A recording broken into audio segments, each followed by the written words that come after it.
Good morning बाबू। Class 9 ध्यान दो। जैसा कि पिछले क्लास में हम लोगों ने इसके बारे में थोड़ा बहुत डिस्कस किया था। चैप्टर 1 ज्योग्राफी, यहीं से हम लोग इसका शुभारंभ कर रहे हैं, इनोग्रेट कर रहे हैं हम लोग एसएसटी सिलेबस का for the session of 2021 and 22 2021-22 के लिए।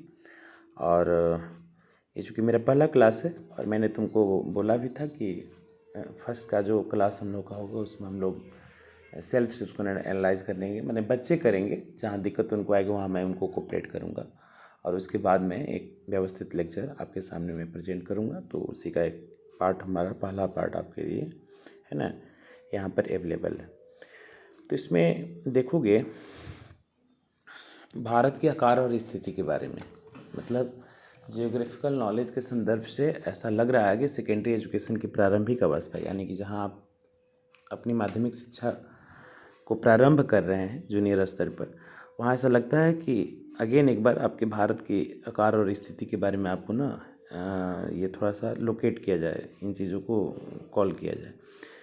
हालांकि ये सब बातें तुम लोग क्लास 6, 7, 8 के जियोग्राफिकल बुक में पढ़ चुके हो। याद, क्लास 6 में ज़्यादा मेजर फोकस आपको करना होगा। क्लास 6 में ये डिटेल्स था। चैप्टर जब प्रारंभ हो रहा था तो वहाँ पर कॉन्टिनेंट, सब कॉन्टिनेंट एंड जो भी हमारे ऐसे महादेश देशों के बारे में स्थिति थी, तो वहाँ पर लैटिट्यूडनल एंड लॉन्गिट्यूडनल डिस्टेंस के बारे में भी तुम लोग समझे हुए हो, है ना। तो ये देखो तुम्हारे बुक के फर्स्ट चैप्टर पर ही सबसे पहले कॉन्टिनेंटल प्रेजेंटेशन का शो किया है। ये लाइन आप देख सकते हैं, इक्वेटर है। ग्लोबल प्रेजेंटेशन में इसको हम लोग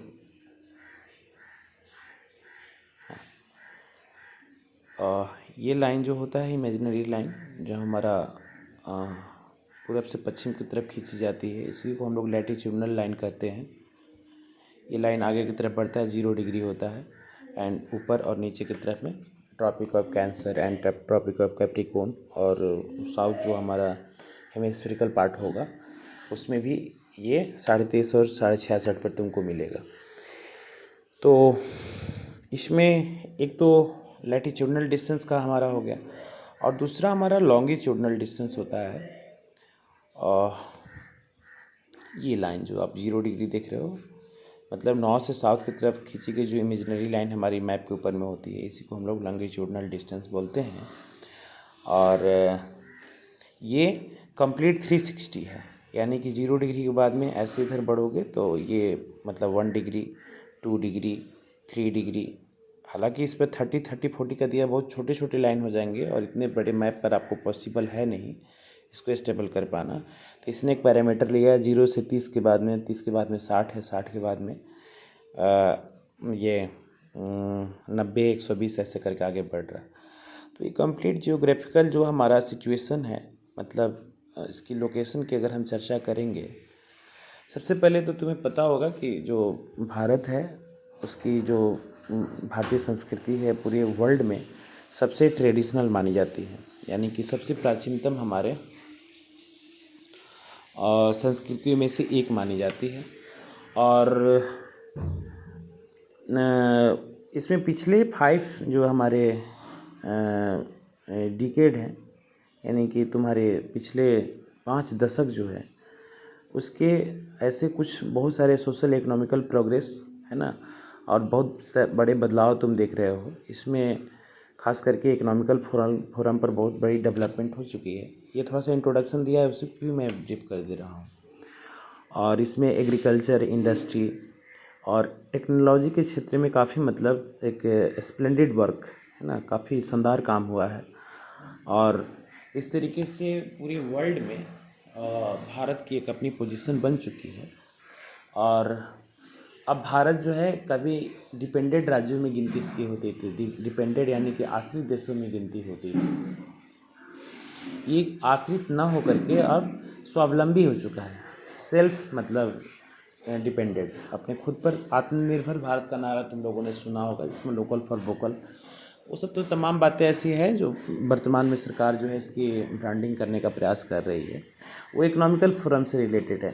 बट इसकी जियोग्राफिकल कंटेक्स्ट में अगर देखें तो तुम्हें पता होगा कि भारत जो है एक सोने की चिड़िया वाला देश रहा था, और इसी सोने की चिड़िया को प्राप्त करने के लिए जितने भी ऐसे मध्य एशिया से लुटेरे आए, आप देख सकते हैं भारत ये है, एशिया का पार्ट है, और कुछ ये क्षेत्र हुआ करता था जहाँ से लुटेरे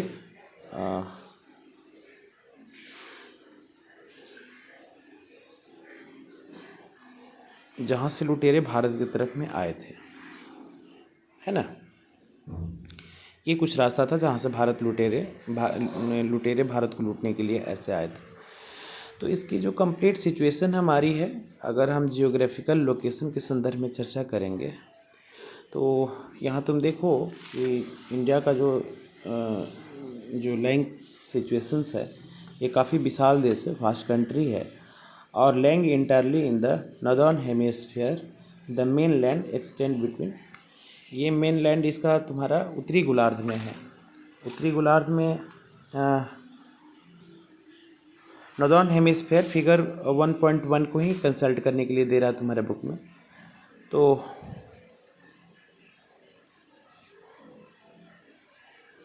अब देखिए इसको, नॉर्दर्न हेमिस्फीयर कैसे हुआ, ये हट क्यों नहीं जो है,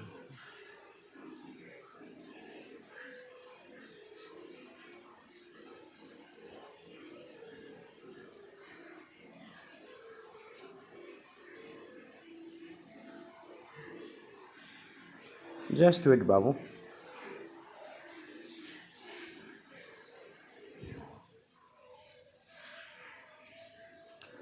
आप देखिए नॉर्दर्न हेमिस्फीयर में ये कम्प्लीटली है हमारा ऐसे, तो नॉर्दर्न हेमिस्फीयर इसलिए कहेंगे उत्तरी गोलार्ध में कि ये 0 डिग्री के किधर है, ऊपर की तरफ में, यानी कि नॉर्थ रीजन में है। तो ये पूरी तरीके से नॉर्थ में है, और पूरे वर्ल्ड पैरामीटर पर अगर हम इसको देखने का प्रयास करेंगे, है ना, अगर इसे पूरे वर्ल्ड पैरामीटर पर इसको देखने का प्रयास करेंगे तो ये हमारा वेस्ट हो गया, ये आपका पार्ट वेस्ट हो गया, है ना, पूरा ये नॉर्थ हो गया, ये साउथ हो गया, और ये ईस्ट हो गया। तो हम नॉर्थ गोलार्ध में तो हैं, ये पूरे वर्ल्ड के बेस पर अगर हम इस लोकेशन की चर्चा करेंगे तो ये दक्षिण पूर्व का हिस्सा हमारा कहा जाएगा।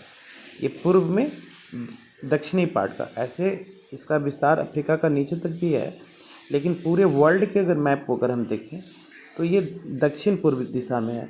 और इसको दक्षिण देशों में, मतलब सार्क जो कंट्रीज़ हमारी है, जिसके बारे में तुम लोग नाम शायद सुने होंगे, काठमांडू में है, इस सार्क का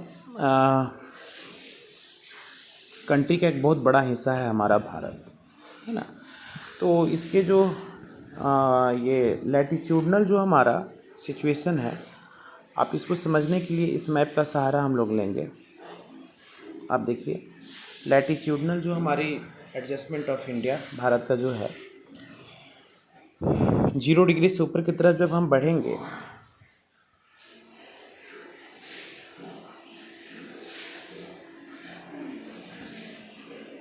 हाँ, तो ये 8 डिग्री 4 मिनट जो इसका मेन लैंड टच करता है यहाँ पर कन्याकुमारी के पास में, तो इसकी सिचुएशन हमारी नीचे 8 डिग्री 4 मिनट नॉर्थ में ही होगा, चूँकि हम नॉर्दर्न हेमिस्फीयर में है, उत्तरी गोलार्ध में है।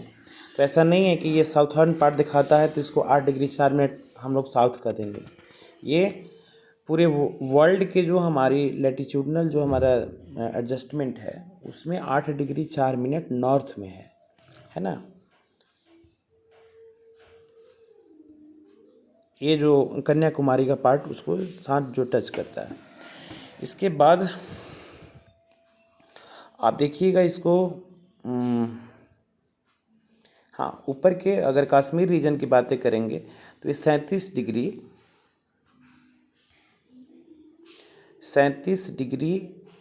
है ना, 37 डिग्री 6 मिनट नॉर्थ, सबसे टॉप मोस्ट जो इंडिया का पार्ट होगा ऊपर का, मतलब नॉर्दर्न पार्ट जो हमारा होगा।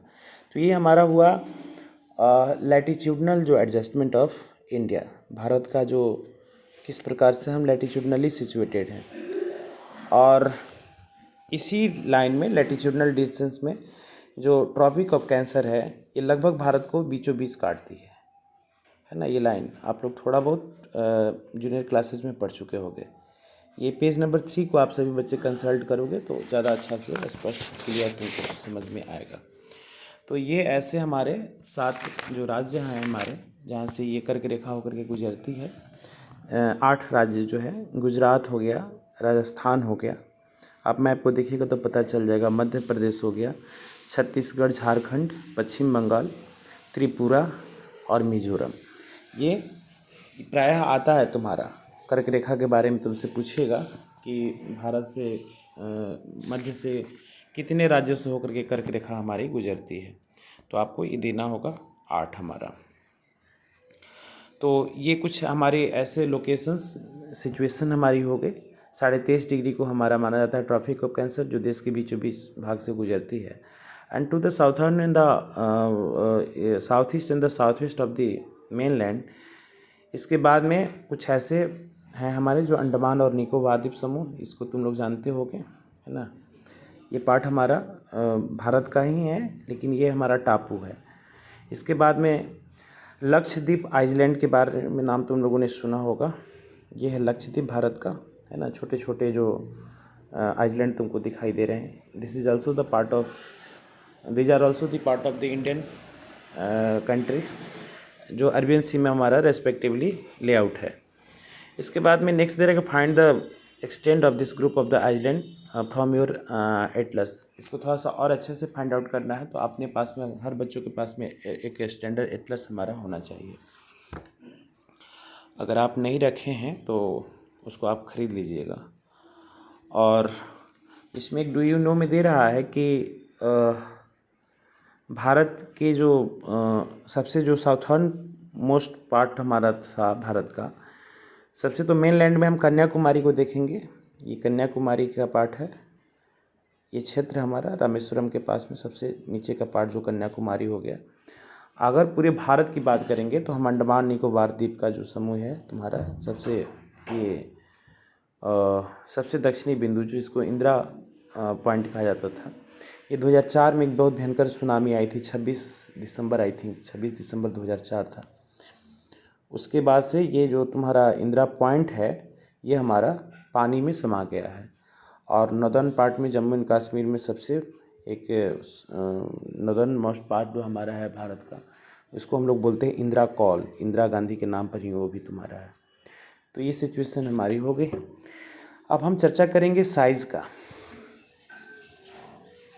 भारत का जो हमारा क्षेत्रफल किस प्रकार का है। तो land masses of India has an area of 3.28 million square kilometre, यानी कि ये लगभग तुम्हारा 32.8 लाख वर्ग किलोमीटर में फैला हुआ है। और भारत का जो क्षेत्रफल है, पूरे संसार का जो क्षेत्रफल है, टोटल एरिया ऑफ जो हमारे वर्ल्ड है, उसके अकाउंट में इसकी अगर एनालिसिस की जाए तो टोटल एरिया का 2.4% है। इसको ज़्यादा क्लियर करना है आपको तो आपको पेज नंबर 2 पर फिगर 1.2 दिए हुए है, उसको तुम देख सकते हो कि वहाँ ये फ़ोटो आपको देखना होगा। सुविधा के लिए मैं इसको बता देता हूँ। ये सिचुएशन देखो तुम, है ना।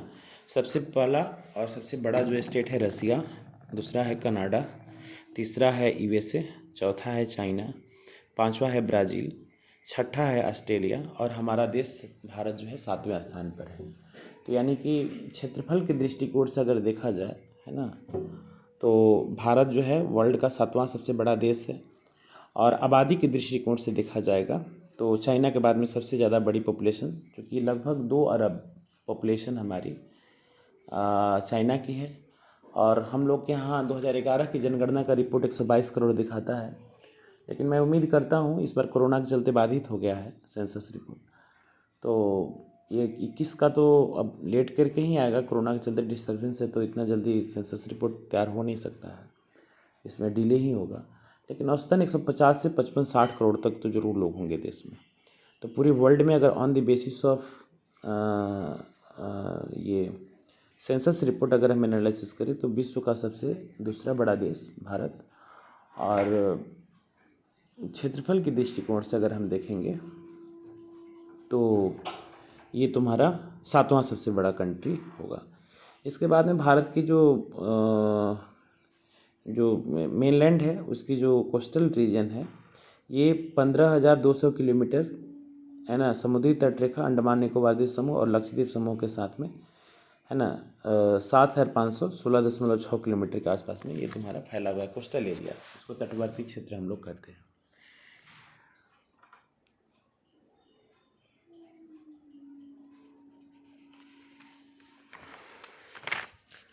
इसके बाद में नेक्स्ट तुम देखोगे, ये कंपेरिजन करके तुमको दिखाने का प्रयास किया है जो फोटो में तुम देख ही रहे हो। एक इसमें दे रहा है कि why 82 degree and 30 minute east has been selected as the standard time meridian of India. ये बहुत बच्चे ने कल पूछा था हमसे और मैंने इसको कुछ हद तक जवाब भी दिया था, अपने स्तर से समझाने का प्रयास किया था। इसमें और अच्छे से इसको मर्ज करूँगा। एंड नेक्स्ट दे रहा है कि why is the difference between the duration of the day and night hardly felt at Kanyakumari and Jammu and Kashmir. Kashmir में दिन और रात का अंतर हमारा क्यों होता है? तो ये लैटिट्यूडनल, ये लॉन्गिट्यूडनल जो हमारा एडजस्टमेंट है, इसके लिए सभी बच्चे पेज नंबर 3 को कंसल्ट करेंगे। और पेज नंबर 3 में देखोगे कि जो लॉन्गिट्यूडनल सिचुएशन हमारा है 68 डिग्री 7 मिनट वेस्ट की तरफ में है और 97 डिग्री 25 मिनट्स ईस्ट की तरफ में। तो मैंने तुमको कल भी बताया था और आज भी मैं कन्विंस कर रहा हूँ कि जो लाइन ड्रॉ किया हुआ तुम देख रहे हो, चूँकि छोटे मैप में तुमको दिखाना है, तो यहाँ 68 डिग्री के बाद में सीधे 72 डिग्री दिखाया है, 76 दिखाया है, 80 डिग्री दिखाया है, 84 डिग्री दिखाया है और 88 डिग्री दिखाया है, 92, 96। चूँकि उसके एक छोटे से मैप में मर्ज करना था तो उसको दिखाना था कि भारत का जो हमारा लॉन्गिट्यूडनल जो एडजस्टमेंट हो किस प्रकार का हमारा है। तो ये देखोगे कि ये लगभग 68 डिग्री और 7 मिनट का जो समय हमारा होता है। यहाँ पर अगर हम टाइम का एनालिसिस करें इंडियन ग्रीनविच मीन टाइम से स्टैंडर्ड टाइम का, तो इस लॉन्गिट्यूडनल पर तुम 4 मिनट से मल्टीप्लाई करो 68 डिग्री का और 97 डिग्री 25 मिनट में मल्टीप्लाई करो, तो लगभग दोनों में 2 घंटे का अंतर आएगा। और यही कारण है जो ये तुम्हारा फोटो में दे भी रहा है कि कन्याकुमारी और कश्मीर में, आप कश्मीर में देखिएगा कि इसका लॉन्गिट्यूडनल जो एडजस्टमेंट है ये 72 और 76 के बीच में है, ठीक है। और आप जब ये कन्याकुमारी का जिक्र करोगे तो ये लगभग 76 से अगला जो तुम्हारा 480 के बीच में आ रहा है 70। तो ये लगभग औसतन अगर हम देखें 72 से 76 और 76 से ये 80 के बीच में है, तो 4 डिग्री का कॉमन अंतर मिनिमम दिखाई देता है तुम्हारा। अगर मान लो कि 72 टू 76 एक एवरेज मान के चलते हैं और 76 से 80 तक मान के चलते हैं, तो एक औसतन अगर कहीं पर भी हम रखेंगे तो 4 डिग्री का मिनिमम अंतर आएगा। तो 4 डिग्री का मिनिमम अंतर आने का मतलब मैंने तुमको बताया था कि अगर तुम वेस्ट से ईस्ट की तरफ बढ़ोगे तो उसको प्लस करोगे और ईस्ट से वेस्ट की तरफ जाइएगा तो आप माइनस कीजिएगा। इसीलिए हमारे ग्रीनविच मीन टाइम में +530 है। वो 82.5 डिग्री को भी मैं जिक्र करूँगा। तो अगर 76 में जो आप 4 से मल्टीप्लाई करोगे, जो टाइम तुम्हारे पास में मिनट्स आएंगे, और आप जो 80 में मल्टीप्लाई कीजिएगा 4 मिनट को, और वो तुम्हारे पास में टाइम आएंगे, दोनों के बीच में अंतर करोगे तो 4 मिनट का जो कॉमन डिफरेंसेज आया हमारा है ना 4 डिग्री का, तो 4 चौके 16 मतलब 16 मिनट्स तो मिनिमम अंतर आ रहे हैं। यानी कि अगर तुम कश्मीर में जो मान लो कि अगर 6 बज रहा होगा तो इतना तो तय है कि कन्याकुमारी चूँकि ईस्ट की तरफ थोड़ा सा उससे कश्मीर की अपेक्षा तुमको पड़ेगा, तो यहाँ पर 6:16 हो रहा होगा हमारा। तो दिस इज़ द बेसिक मतलब differences of 16 minute only on the basis of the longitudinal situation, कि ये हमारा जो एडजस्टमेंट लॉन्गिट्यूडनल है इस स्तर पर है। और ये तो यहाँ पर तो तुमने 4 डिग्री का देखा, यानी 16 से 17 मिनट का देखा। जब आप सौराष्ट्र और अरुणाचल प्रदेश का कंपेरिजन करिएगा तो इस दोनों के बीच में टाइम कैलकुलेशन तुम करोगे, जिसका मैं ब्रीफिंग कर भी रहा हूँ कि आप 68 डिग्री 7 मिनट में 4 मिनट से मल्टीप्लाई कर दीजिए और 97 डिग्री 25 मिनट में 4 से मल्टीप्लाई कर दीजिए, और टोटल जो तुम्हारा मिनट्स आएंगे उसको आप माइनस करके देखो, ये औसतन तुम्हारा 120 मिनट के आसपास में आएगा। और 120 मिनट का मतलब हमारा हो गया 2 घंटे, है ना।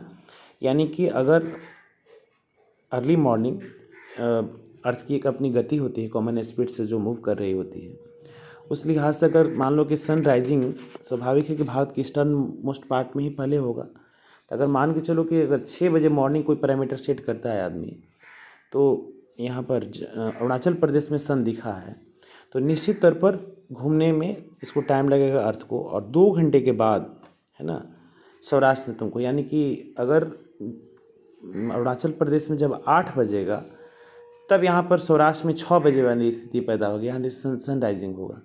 मतलब दोनों के टाइम में लगभग 2 घंटे का अंतर हमारा आता है। तो भारत 7वां बड़ा ज़रूर देश है, लेकिन इसकी जियोग्राफिकल लोकेशंस को तुम देखोगे तो इतना भी बड़ा नहीं है कि यहाँ पर 10 से ज़्यादा या 5-7 हम टाइम जोन रख सकते हैं। इसके अपेक्षा में आप देखोगे रसिया ऐसे पड़ा हुआ पार्ट है, लेआउट है एशिया का, ये पार्ट जो इसको हम लोग रसिया कहते हैं, ये पूरा का पूरा कंप्लीट ऐसे, इसमें कुछ यूरोपियन भी आ गया, यहाँ थोड़ा सा कट डाउन होगा, मेन मैप में थोड़ा कट डाउन होगा, ये कंप्लीट एशिया मान के, ये रसिया मान के चलो।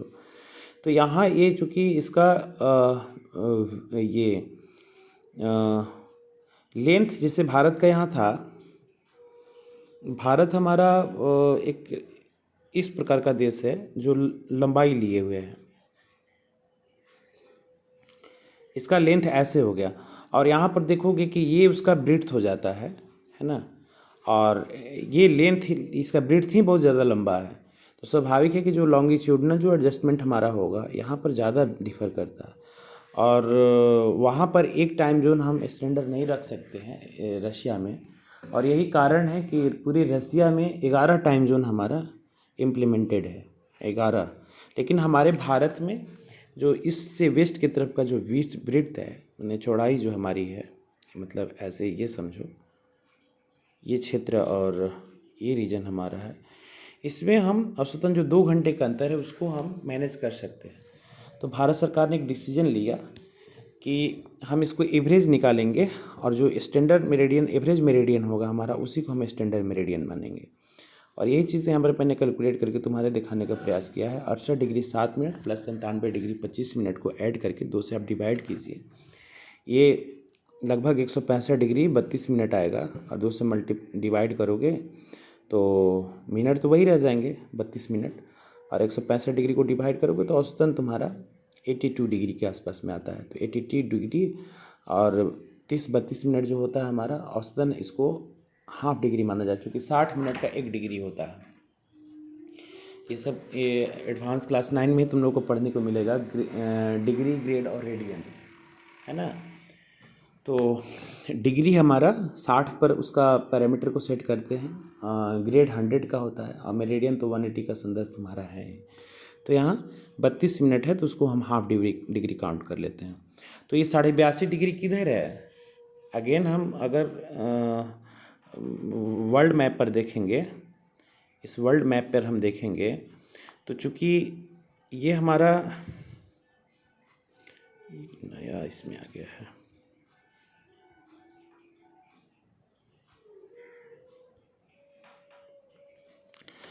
अब देखो ये 0 डिग्री तुम्हारा हो गया लॉन्गिट्यूडनल। तो यहाँ पर मैं बार बार इसको जिक्र कर रहा हूँ कि 0 डिग्री से इधर जो भी आप लॉन्गिट्यूडनल एडजस्टमेंट देख रहे हो, 0 डिग्री है, ये 30 डिग्री, 60 डिग्री, ये हमारा वेस्ट है।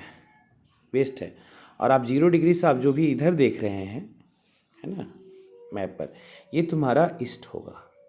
इसीलिए तुम लोग देखोगे कि भारत के लॉन्गिट्यूडनल जो एडजस्टमेंट में जो ये सौराष्ट्र क्षेत्र वाला जो जिक्र था, उसमें भी 68 डिग्री 7 मिनट ईस्ट दिया हुआ है। और जब हम eastern most part of the India को कंसल्ट करते हैं, अरुणाचल प्रदेश को, तो वहाँ भी 97 डिग्री 25 मिनट तुम्हारा ईस्ट ही दिया हुआ है। तो अगर 68 डिग्री 7 मिनट और 97 डिग्री 25 मिनट का जो भी हम एवरेज निकालेंगे 82.5 डिग्री, वो हमारा ईस्ट ही होगा, जो एक बड़े से मैप में आपको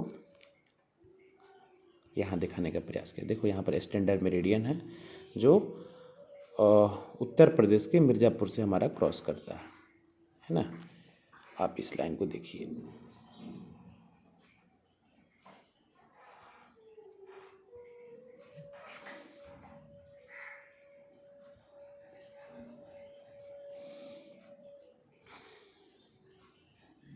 ये हमारा स्टैंडर्ड मेरिडियन है जिसको हम लोग एवरेज काउंट करके निकाला हमने। 82.5 डिग्री यहाँ देखो दिए हुए हैं इसको स्टैंडर्ड मेरिडियन। तो 82.5 डिग्री को अगर आप 4 मिनट से मल्टीप्लाई कीजिएगा तो लगभग 5 घंटे 30 मिनट तुम्हारा आएगा।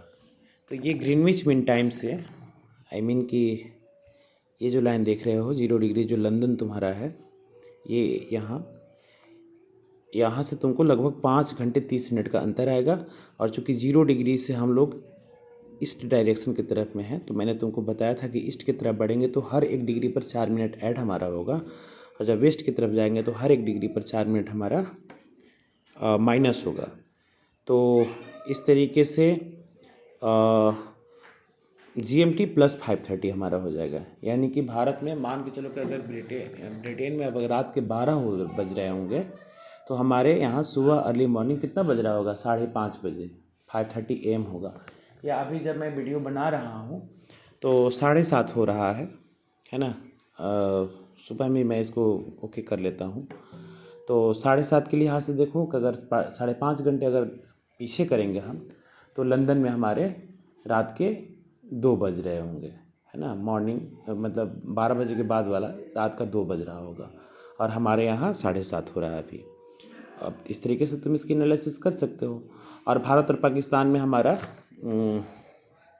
लगभग आधे घंटे का अंतर आता है, इसलिए भी कि चूँकि ये तुम्हारा पाकिस्तान हो गया, ये तुम्हारा इंडिया हो गया, तो ग्रीनविच मीन टाइम से रेस्पेक्टिव पाकिस्तान वेस्ट में है, हम ईस्ट में हैं, तो इनके जो टाइम मेरिडियन होंगे इसके हमारे टाइम मेरिडियन से थोड़ा सा डिफर होगा। और चूँकि वेस्ट की तरफ में तो स्वाभाविक थोड़ा सा डिफरेंसेस होगा। तो वेस्ट की तरफ जाएंगे तो हम तो मैंने बोला ही था कि माइनस, इसीलिए यहाँ पर अगर भारत में अगर मान लो कि मॉर्निंग के 7:30 हो रहा होगा तो पाकिस्तान में 7 बज रहे होंगे। तो इससे पूरे वर्ल्ड पैरामीटर पर इन चीज़ों को तुम देख सकते हो, ठीक है। तो दे भी रहा तुम्हारे बुक में कि from Gujarat and Arunachal Pradesh there is a time lag of the 2 hours, है ना, लगभग 2 घंटे का अंतर है।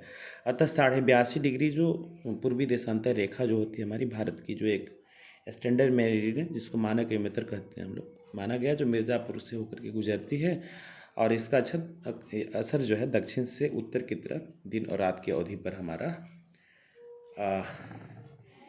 पड़ता है ना।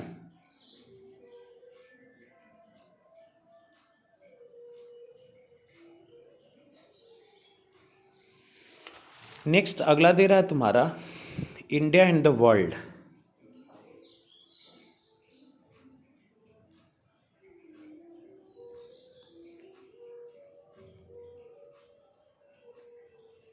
हाँ, इंडिया एंड द वर्ल्ड।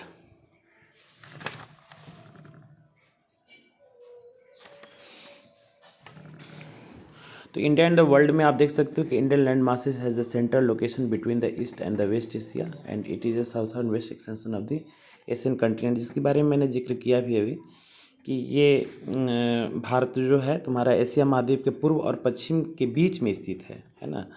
और भारतीय जो बड़ा जो लैंड मासेज है, भूभाग है, एशिया महाद्वीप का दक्षिणी विस्तार भी है। इसको समझना होगा तो पेज नंबर आप यहाँ देखिए, ये समझ जाओगे। एशिया का ये क्या एक नया इसमें आ गया,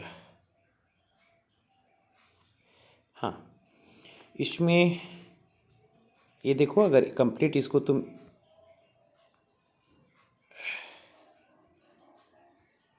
हाँ, चूँकि ये यूरोपियन कंट्री है तो एशिया का देखिए ना, एशिया कितना बड़ा है, ये इतना बड़ा एशिया है, सबसे बड़ा कंटिनेंट हमारा एशिया ही है। तो मेन लैंड का एक्सटेंशन हमारा साउथ में कौन कर रहा है? एशिया का इंडिया ही तो है। ये तो चूँकि छोटे ही हैं, ऑस्ट्रेलिया एक अलग कंटिनेंट हमारा हो जाता है, तो ये छोटे मासेस को तो हम नहीं ना मानेंगे, इसीलिए इसको हम लोग सार्क कंट्रीज़ भी कहते हैं, है ना, दक्षिण एशियन कंट्री, है ना, उसका एक एसोसिएशन तुम्हारा है सार्क, है ना। उसमें पाकिस्तान भी है, भारत भी है, चाइना भी है, बर्मा है, म्यांमार है, ये सब वर्ल्ड के मैप में तुम कंसल्ट करोगे तो इस देश सब तुमको दिखाई देंगे। इसके बाद में नेक्स्ट है कि पश्चिम में जो यूरोपीय देश और पूर्वी एशियाई देशों को मिलाने वाला जो है हिंद महासागर है, जो इसकी सेंट्रल सिचुएशन को प्रोवाइड करता है। कल किसी एक बच्चा ने पूछा था ये क्वेश्चन कि सर ये कैसे सिग्निफिकेंट रोल प्ले करता है ना।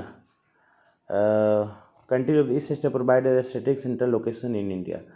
तो आप देखो, जब यूरोपियन कंट्री भारत की तरफ में आई थी, है ना, तो ये दक्षिण हिंद महासागर से ही इधर की तरफ रास्ता का सुझाव इनको मिला था। ये रूट जो इंडियन ओशियन का तुम्हारा देख रहे हो, ये इंटरनेशनल ट्रेड के लिए हमारा हमेशा खुला रहता है। आप इधर से भी जा सकते हैं और ये स्वेज कैनाल वाला सिस्टम से भी तुम्हारे बुक में दिए हुए भी है।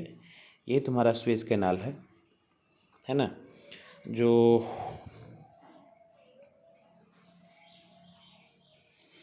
1869 में बनकर के तैयार हुआ था। और इस तरीके से यूरोपियन कंट्री से भारत की दूरी लगभग 7000 किलोमीटर है ना सिमट गई। और नहीं तो अगर आपको यूरोपियन कंट्री कंसल्ट करना होता था, स्वेज कैनल नहीं था, तो आपको इस रूट से जाना पड़ता था। अगर भारत की तरफ में आप आए तो ये ऐसे यहाँ तब जाकर के आप इस कंट्री को में आप कंसल्ट कर पाते थे। तो बीच में तुम्हारा 1869 में यही कट डाउन हमारा हुआ कैनाल सिस्टम, जिसको हम लोग, चूँकि ये है तो बड़ा ओशियन टाइप का, लेकिन मैनमेड चैनल है, इसीलिए इसको कैनल कहा गया। ये रास्ता जो तुम्हारा खुला इंडिया से, है ना, स्वेज कैनाल का, इस तरीके से दूरी सिमट करके लगभग हमारा 7000 किलोमीटर सिमट गया।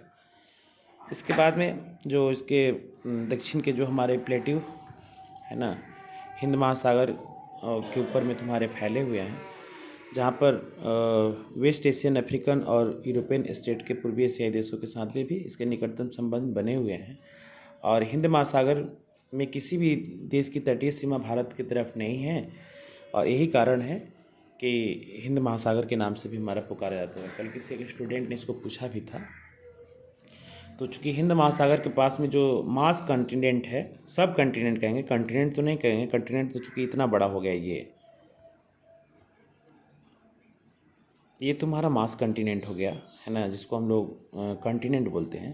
लेकिन इस एशिया का सब कॉन्टिनेंट तो हम ज़रूर इसको बोलेंगे, है ना, जो कि साउथ में इससे बड़ा कोई नहीं है। और इंडियन ओशियन के आसपास में केवल और केवल भारत ही एक बड़ा लैंड मासेस दिख रहा है, सब कॉन्टिनेंट, इसलिए इसका नाम हमारा हिंद महासागर रखा गया।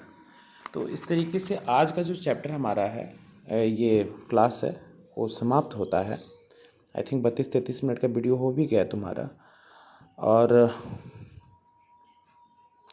इसमें जो इसके लोकेशन की जो चर्चा किए गए, इंडियन नेबरस में जब हम इसकी जिक्र करेंगे तो उसको भी, है ना, एनालाइज करने का प्रयास करेंगे। ऐसे ब्रीफिंग कल भी मैंने कर दिया है, लगभग बच्चों को समझ में आ गया है।